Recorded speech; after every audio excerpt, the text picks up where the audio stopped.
Assalamualaikum warahmatullahi wabarakatuh. Perkenalkan, nama saya Fitratul Karimah, NIM F1B020043, Program Studi Teknik Elektro Universitas Mataram. Pada video kali ini saya akan membuat sebuah penjelasan tentang laporan praktikum kami, yaitu modul 3 percobaan 3 fungsi pada praktikum algoritma dan pemrograman. Yang pertama adalah pengertian fungsi. Fungsi atau function adalah suatu program terpisah dalam blok sendiri yang berfungsi sebagai subprogram atau modul program, yang merupakan sebuah program kecil untuk memproses sebagian dari pekerjaan program utama. Fungsi digunakan untuk mengumpulkan beberapa perintah yang sering dipakai dalam sebuah program. Fungsi juga bisa diartikan sebagai bagian dari program yang dapat digunakan kembali.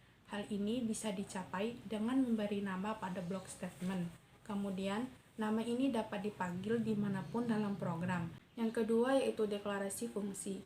Mendefinisikan sebuah fungsi dengan parameter-parameter yang ditentukan. Fungsi juga dapat didefinisikan menggunakan konstruktor function dan function expression.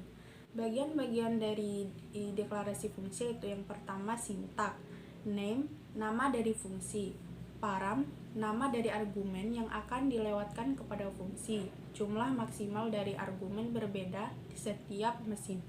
Dan ketiga itu statement yang membentuk tubuh dari sebuah fungsi. Bagian dari deklarasi fungsi yang kedua adalah deskripsi. Deskripsi adalah sebuah fungsi yang diciptakan dengan deklarasi fungsi, adalah sebuah objek function dan memiliki seperti properti, metode-metode dan tingkah laku dari objek fungsi. Lihat fungsi untuk informasi mendetail tentang fungsi-fungsi. Sebuah fungsi juga dapat diciptakan menggunakan sebuah ekspresi. Secara default, fungsi mengembalikan nilai undefinite. Untuk mengembalikan nilai fungsi, fungsi tersebut harus memiliki sebuah return, statement yang menentukan nilai untuk dikembalikan. Bagian dari deklarasi fungsi yang kedua adalah fungsi yang dibuat secara kondisional. Fungsi dapat dideklarasikan secara kondisional, yaitu sebuah statement fungsi dapat disarankan dalam sebuah statement if. Kebanyakan aplikasi peramban selain Mozilla akan memperlakukan deklarasi kondisional seperti itu sebagai sebuah deklarasi non-kondisional dan menciptakan fungsi tersebut, meskipun kondisi nilai benar atau salah. Yang ketiga adalah penggolongan variabel. Penggolongan variabel menentukan keberadaan suatu variabel di dalam fungsi. Ada variabel yang hanya dikenal di suatu fungsi dan tidak dikenal di fungsi lain. Namun, ada variabel yang dapat diakses oleh semua fungsi. Jenis variabel berdasarkan kelas penyimpanannya dibedakan menjadi 3, yaitu yang pertama variabel lokal, yang kedua variabel global, dan yang ketiga adalah variabel statis. Yang pertama variabel lokal. Variabel lokal atau internal adalah variabel yang dideklarasikan di dalam fungsi dan hanya dikenal oleh di dalam fungsi tempat variabel didefinisikan. Sifat-sifat variabel lokal yang pertama, secara otomatis akan diciptakan ketika fungsi dipanggil dan akan lenyap ketika proses eksekusi terhadap fungsi berakhir. Yang kedua, hanya dikenal oleh fungsi tempat variabel dideklarasikan. Yang ketiga, tidak ada inisialisasi secara otomatis. Yang kedua yaitu variabel global. Variabel global atau biasa disebut dengan variabel eksternal merupakan kebalikan dari variabel lokal. Variabel global didefinisikan di luar fungsi manapun dan variabel dikenal di semua fungsi. Sifat-sifat variabel global yang pertama dikenal atau dapat diakses oleh semua fungsi. Yang kedua, jika tidak diberi nilai awal secara otomatis berisi nilai 0. Dan yang ketiga, dideklarasikan dengan menambahkan kata ekstern atau opsional. Yang ketiga adalah variabel statis. Variabel statis adalah variabel yang nilainya tetap dan bisa berupa variabel lokal atau internal dan variabel global atau eksternal. Sifat-sifat variabel statis. 1.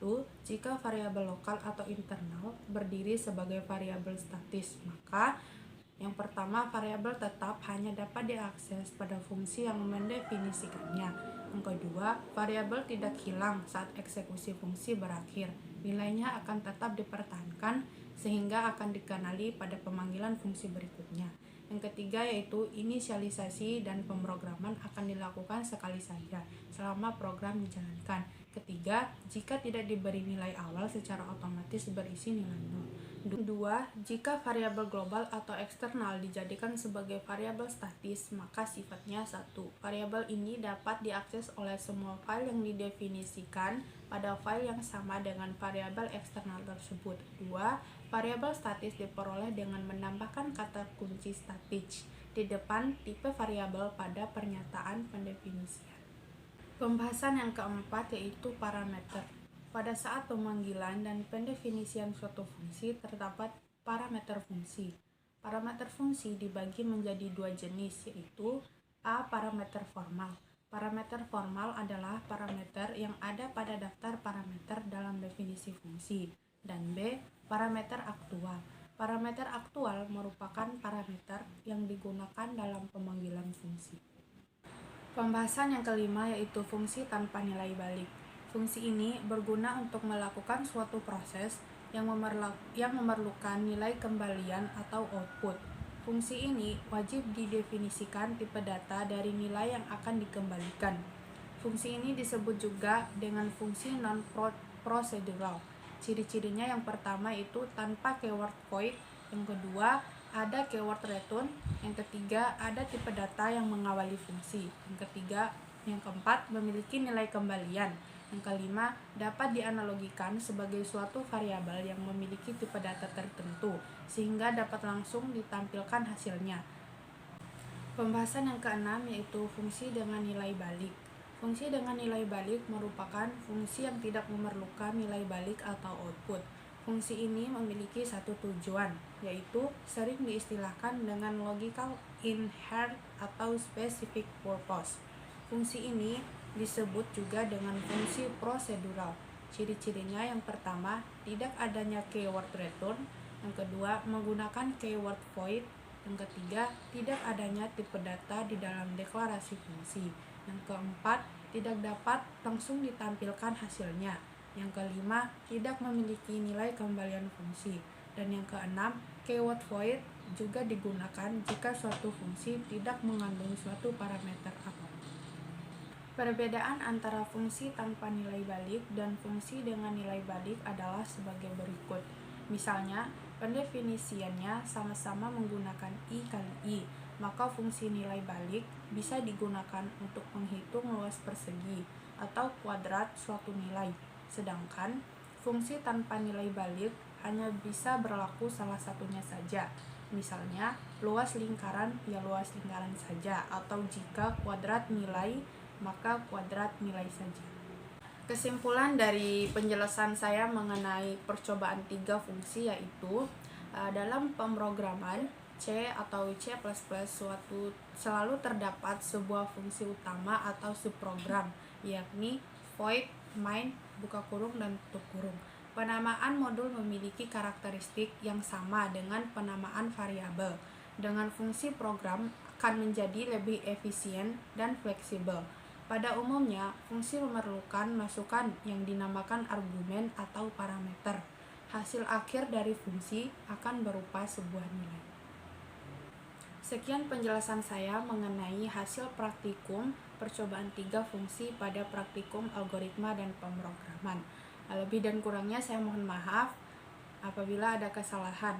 Wassalamualaikum warahmatullahi wabarakatuh.